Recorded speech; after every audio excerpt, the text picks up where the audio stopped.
नमस्कार देवियों और सज्जनों। आज हम आए हुए हैं पिंपड़ सिटी में, विमला। जहाँ जहाँ हमें ओ विमला। जानकारी मिली है कि अरे अश्वत्थामा बेटी, यहीं धनिया कहीं का रहते बीज हैं। लेते आ बेटी। तो हम पूछते हैं यहाँ गांव वाले से कि कहीं पे भाई साहब, ओ भाई साहब, विमला। ओ भाई, ओ भाई साहब, अरे आप। राम राम हाँ, पत्रकार साहब, राम राम। राम राम जी, राम राम जी। आप यहाँ किसी अश्वत्थामा को जानते हैं? हमें जानकारी मिली है कि यहाँ कोई अश्वत्थामा रहते हैं। जानते हैं क्या आप? नदी के पास आ गए और पानी का पता पूछ रहे हो? हाँ? अरे भाई, मैं ही हूँ अश्वत्थामा। अच्छा, आप ही हैं अश्वत्थामा। वेरी गुड, कैसे वेरी गुड। कैसे दिन आ बहुत। गए हैं आजकल। इतने बुरे दिन आ गए, माइक माइक अश्वत्थामा का कोई नहीं हाँ, पहचान रहा। उनके बगल में फोकस उन पे करें। हाँ, हाँ जी अश्वत्थामा जी, हम आपसे कुछ सवाल करना चाहते हैं। पूछ सकते हैं क्या अरे आप? सवाल? बैठिए, आप पहले बैठिए। बैठ जाइए आप पहले। हाँ जी, आप यहाँ बैठ जाए। अरे मालिक, पूरा खेत आप ही का है। हाँ, तो अश्वत्थामा साहब, सर सर बुलाएं, साहब बुलाएं, क्या क्या बुलाएं आपको? अच्छा, खैनी खाइएगा? खैनी खैनी नहीं खाते हैं सर। बनाए आपके लिए भी। खैर, नहीं नहीं, वो नहीं खाते हैं।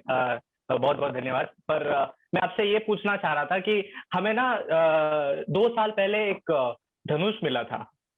ये हमारे मुंबई मुंबई में मिला था धनुष। तो हमने सोचा कि हम हमारे जियोग्राफर्स ने बहुत रिसर्च किया इसके बारे में, और पता चला कि ये अश्वत्थामा का धनुष है। और कैसे भी करके हमें पता चला कि पिंपल सिटी में कोई अश्वत्थामा नाम के घूमते हैं। तो हमने सोचा शायद ये आपका है। ये आपका धनुष है? धनुष?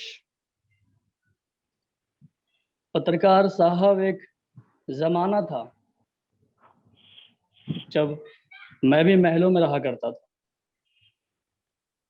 हाथी घोड़े नौकर चाकर सब मेरे आगे पीछे थे।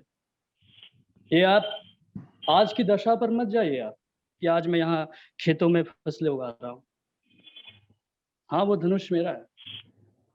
अच्छा, मेरा अश्वत्थामा का धनुष है वो। आप आपने आपके धनुष को फेंक क्यों दिया? मुंबई कैसे पहुंच गया वो?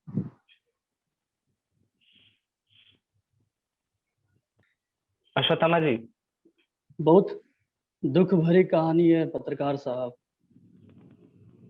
मैं वो मंजर सोचता हूँ तो मेरे रूहें तक कांप जाती है। प्लीज बताइएगा, हमारे मैं जनता जानना चाहते हैं कि आपकी कहानी क्या हुई। महाभारत के बाद तो आप गायब हो गए। लोग बोलते हैं कि आप अमर हैं। हम जानना चाहते हैं कि अरे अमर आदमी के साथ क्या हो सकता है। उन्हीं लोगों ने तो मुझे नकार दिया। जमाने ने मुझे नकार के रख दिया है। मेरा एक मित्र हुआ करता था, प्रिय मित्र, दुर्योधन। बेचारा। एक दिन मैं ऐसे ही महाभारत के युद्ध के बाद निकला बाहर। मैं बाहर गया तो देखा मेरा प्रिय मित्र दुर्योधन ऐसी इसी खेत में पड़ा था, इसी जमीन में, निशस्त्र, दीन, आंखों से आंसू बह रहे थे। बताइए, आप बताइए पत्रकार साहब, ये मंजर देखकर मैं कैसे चुप रहता? मैं जिसे अमर का वरदान मिला हुआ है, भले आज मैं यहाँ किसान बना हुआ, लेकिन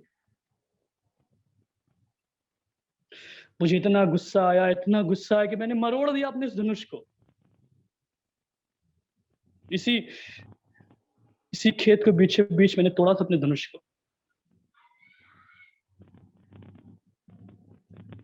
कुचले हुए सांप सा भयावह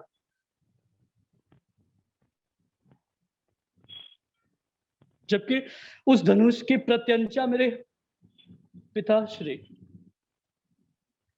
जिसे पूरा विश्व सर्वश्रेष्ठ धनुर्धारी के रूप में जानते थे।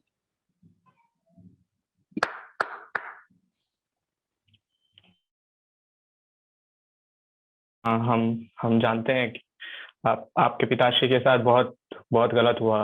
आप उनको बहुत बहुत ही अगर आप उस जमाने में मेरे पास आते तो आपका सत्कार मैं ऐसे धूमधाम से करता पत्रकार साहब कि ये जमाना देखता रह जाता कि आप अश्वत्थामा के महल में आए। खैर इसी अश्वत्थामा जी, मैं बस आपका ज्यादा टाइम नहीं लेना चाहूंगा, पर आपसे ये पूछना चाहता हूँ कि आपके पिताश्री के साथ बहुत बुरा सलूक हुआ, तो आप उनके बारे में कुछ कहना चाहते हैं? ये खेत देख रहे हैं आप, हाँ। ये आपकी आंखें जहां तक जा रही है पूरी की पूरी खेत मेरी है। इसके इस खेत के ठीक बाद एक भयानक जंगल है। उस भयानक जंगल में कभी कभार जाता हूँ अपने दुख को भुलाने के लिए, मगर उस भयानक जंगल में भी मैं अपने दुख को भूल नहीं पाता हूँ कि कैसे सुनकर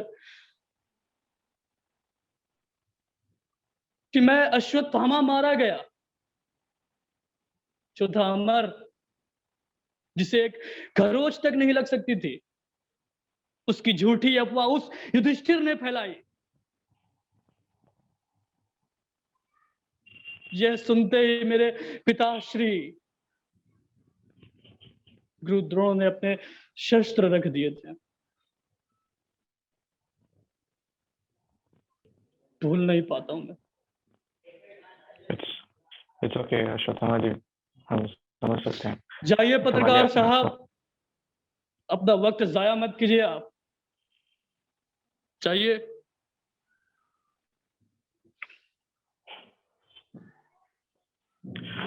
थैंक यू सर, ख्याल रखिए अपना।